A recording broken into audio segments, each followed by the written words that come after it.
in order to buy time to sell their historic ranch south of Spencer Butte. It's been rumored for 3 years that a sale of the 3,000-acre ranch was pending. An attorney for the Christensens told us this afternoon that a cash offer for the ranch has now been made.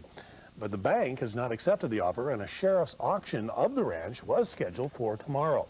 So in order to get the auction canceled and give the Christensens time to sell the ranch, the petition was filed today. The Christensens owe more than $3.5 million to the Federal Intermediate Credit Bank. The hope for the sale, that sale would pay off that debt. Oregon Governor Vic Atia has given Corporate Excellence Awards to 2 Eugene businesses. One is the Wildish Land Company, which employs 350 people in general construction and land development. The other is Acorn Systems, which manufactures furniture from plywood. Acorn has 4 employees and markets its products all across the country. Acorn Systems is featured in Bob's Agoran's special report on the greening of Eugene's economy. Bob's 4-part series will begin later in this newscast. Willamette Pass Ski Resort opens this Saturday, and that means more traffic on Highway 58. The road is heavily traveled by trucks and outdoor enthusiasts. It's a highway that many people drive like a freeway, misjudging its dangers.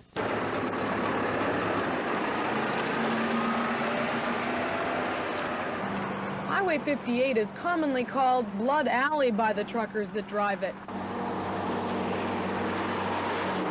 There were more than 130 accidents between Goshen and Highway 97 last year. Trucker Walt Pye has traveled 58 for 10 years. He's seen some terrible accidents since he's been hauling over the highway daily for the past 4 months. Bad, real bad. I've seen 7 fatalities in the last 4 months on 58 and 97. And it's people trying to get around trucks. I mean, everybody these days is in a hurry. You know, people need to slow down and get there alive and think about it. Trucks that travel 58 must have their brakes replaced every 3 months. The trucks last half as long as those that travel freeways. The cars, they do not understand why the trucks are going so slow down the hill, and they try to pass on corners and stuff, and that's what creates a lot of injury and accident coming off the hill. But the truck does have to hold back from the top to get down to the bottom without overheating or using up his brakes. 4,600 vehicles cross the pass daily, and according to Sergeant Ray Butcher of Oregon State Police, it's not unusual for a trooper to issue 15 to 20 tickets in one morning along certain stretches. I would say probably the biggest cause of accidents are people making bad passes and driving across the center line. Add falling rocks and icy curves that don't thaw all day, and the hazards are obvious. But despite the warnings, Oregon mountain passes will claim even more lives this year. Both pass routes from Eugene through the Cascades are treacherous. As a comparison, 12 people died last year on the San Em Highway 126 between Eugene and Prineville, while there were 9 fatalities on Highway 58 in '84. But those accidents on Highway 58 were much more severe. Early edition of KMTR News Oregon. Well, just 2 days and that took the life of an Ashland teenager. 36-year-old Walter Johnson of Medford is being charged with first-degree manslaughter and first-degree assault. 18-year-old Sean McGee was killed in the accident. McGee was the passenger in a car driven by another Ashland teenager. Traffic is still congested in the Beltline and Delta Highway area, where road crews are trying to clear away the wreckage of a semi-truck.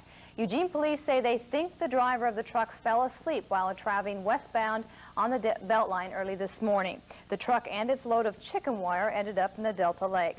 The driver and his passenger escaped with only minor injuries. Curious motorists were causing traffic problems this afternoon as they stopped to watch crews hauling out the truck. Authorities are trying to determine what caused a mobile home fire that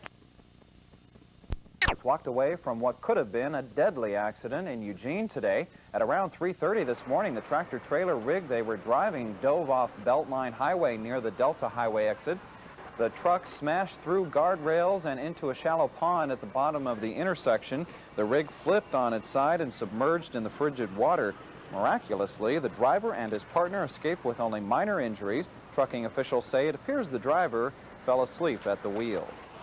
About 2,500 Pacific Power and Light customers in Coos Bay lost their power today. Pacific Power and Light says the outage began at 1:30 p.m. when an insulator blew. The outage included the downtown area and lasted 2 hours.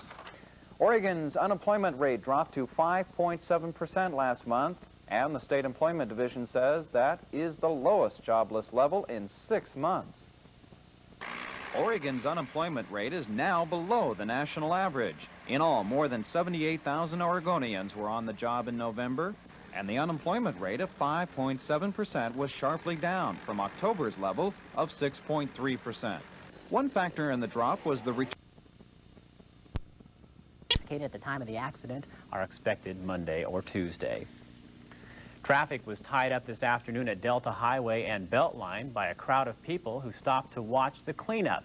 The truck went off the road in the early hours of the morning, and a crew from Sherman Brothers worked through the day to salvage the freight. The driver was not injured, but there was a loss of material, and the truck was damaged. Onlookers came by through the day to watch the crew working as it pulled the wire fencing rolls out of the water. The benefits of vitamin C have long been touted by Nobel laureate Linus Pauling.